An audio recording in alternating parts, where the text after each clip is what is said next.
morning students, myself Vinay Srivastava. Welcome to all in my channel STD English Online. Dear students, today we are going to read the poem Animals of class 10th composed by Walt Whitman. So let us read the poem.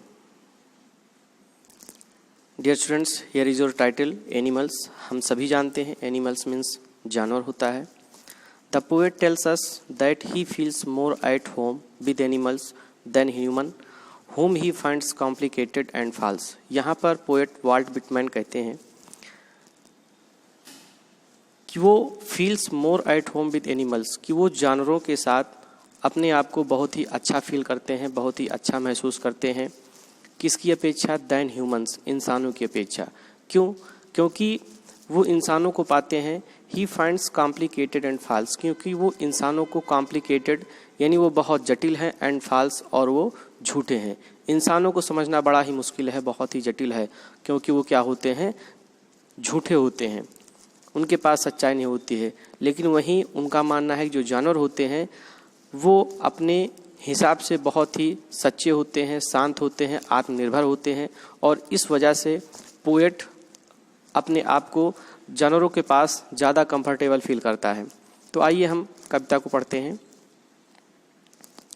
I think I could turn and live with animals, they are so placid and self contained. मैं सोचता हूँ, आई could turn, मैं जाऊँ, and live with animals, और जानवरों के साथ रहूँ. यानी यहाँ पर पोएट कह रहा है कि मैं ये सोचता हूँ कि मैं अब जाऊँ और जानवरों के साथ रहूँ. क्यों? क्योंकि दे आर सो प्लेसेड, क्योंकि वो बहुत ही ज़्यादा शांत हैं, एंड सेल्फ कॉन्टेंट, और आत्मनिर्भर हैं, और इसलिए वो जानवरों के साथ रहना चाहता है. I stand and look at them long and long. आगे पोएट कहता है कि मैं खड़ा होता हूँ, एंड लुक एट देम, और उन्हें देखता हूँ, लॉन्ग एंड लॉन्ग, काफ़ी समय तक, काफ़ी देर तक. मैं खड़ा होता हूँ और उन्हें काफ़ी देर तक देखता रहता हूँ. They do not sweat and whine about their condition, क्योंकि they do not sweat, वे परेशान नहीं होते हैं, and whine about their condition, और ना ही अपनी कंडीशन के लिए, अपनी पोजीशन के लिए, अपनी स्थिति के लिए वो किसी से शिकायत करते हैं. मतलब पोएट यहाँ पर कहता है कि जो जानवर होते हैं वो ना तो अपने लिए परेशान होते हैं और ना ही अपनी कंडीशन के लिए वो किसी दूसरे से कोई कंप्लेन करते हैं. दे do not lie awake in the dark. Poet कहता है कि जो जानवर होते हैं वो डार्क में जागते नहीं हैं, and weep for their sin, और ना ही रात में अपने पाप कर्मों के लिए वो परेशान होते हैं, रोते हैं. लेकिन जो इंसान होता है वो इसके अपोजिट होता है, वो अपने पाप कर्मों के लिए हमेशा चिंतित रहता है. They do not make me sick discussing their duty to God.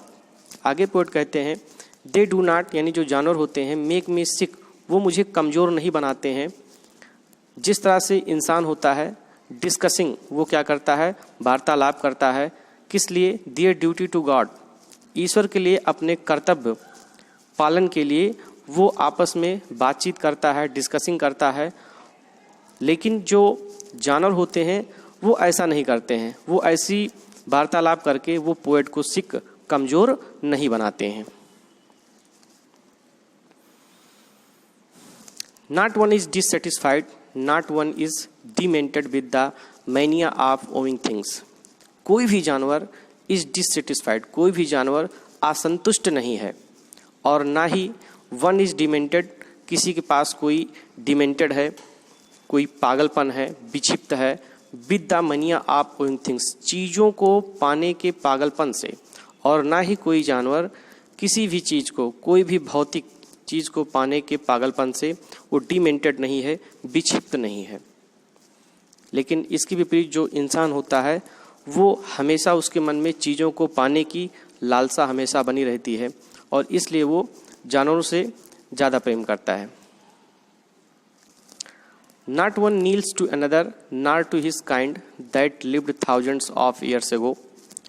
आगे पोएट कहते हैं not one kneels to another, कोई भी जानवर किसी दूसरे के सामने, किसी दूसरे जानवर के सामने घुटने नहीं टेकता है, झुकता नहीं है. नील्स, घुटने टेकना, यानी कोई भी जानवर किसी दूसरे के सामने झुकता नहीं है. Nor to his kind that lived thousands of years ago, और ना ही वो उनसे किसी भी प्रकार के काइंडनेस की अपेक्षा करता है, किसी भी दया भाव की अपेक्षा करता है उनसे that lived thousands of years अगो, उनसे जो हजारों वर्षों पहले जिए थे, उन जानवरों से जो हजारों वर्ष पहले जिए थे। Not one is respectable or unhappy over the whole earth, कोई भी जानवर रिस्पेक्टेबल नहीं है और ना ही अनहैप्पी है, ना ही दुखी है। ओवर द होल अर्थ, इस संपूर्ण धरातल पर, इस पूरे धरातल पर कोई भी जानवर रिस्पेक्टेबल नहीं है और ना ही वो दुखी है। लेकिन जो इंसान होता है वो अपने लिए हमेशा रिस्पेक्ट चाहता है और इसी वजह से वो क्या रहता है, हमेशा दुखी रहता है। लेकिन जानवर ऐसा अपने लिए नहीं चाहते हैं कि उनको किसी भी प्रकार की कोई रिस्पेक्ट मिले, कोई सम्मान मिले, है ना, और इस वजह से वो कभी दुखी नहीं होते हैं। So they show their relations to me and I accept them, they show their relation, वो हमें अपने संबंधों को क्या करते हैं, शो करते हैं, दर्शाते हैं, और इसी वजह से आई एक्सेप्ट देम, मैं उन्हें क्या करता हूँ, एक्सेप्ट करता हूँ, स्वीकार करता हूँ। They bring me tokens of my self, they evince them plainly in their position, वो एनिमल मेरे सामने वही गुण लेकर आते हैं जो गुण मेरे अंदर हैं, अर्थात जो गुण इंसानों के अंदर होने चाहिए वो गुण जो है किसके पास होता है, जानवरों के पास होता है। They evince them plainly in their position,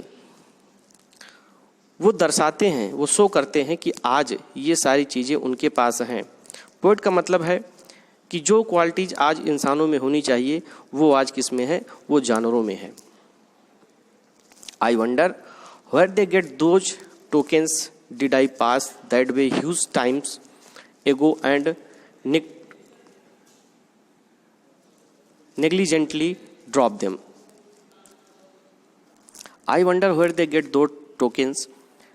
मुझे आश्चर्य होता है कि ये सारे गुण उनके पास कहाँ से आए, ये सारे गुण वो कहाँ से प्राप्त किए। Did I pass that way huge time ago and negligently drop them?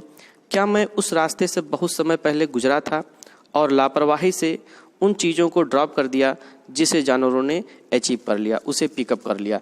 कहने मतलब यहाँ पर पोएट ये कहना चाहता है कि जो क्वालिटीज़ आज जानवरों के पास है वो क्वालिटीज़ इंसानों में होनी चाहिए थी, यानी वो क्वालिटीज़ आज इंसानों में नहीं है जिसे जानवरों के पास देखा जाता है पोएट के अकॉर्डिंग। और इसी वजह से पोएट जानवरों के साथ रहना पसंद करता है, उनके साथ जाना चाहता है। So dear students, in this way your chapter, your poem is finished. I hope you will read this poem very carefully. Thank you.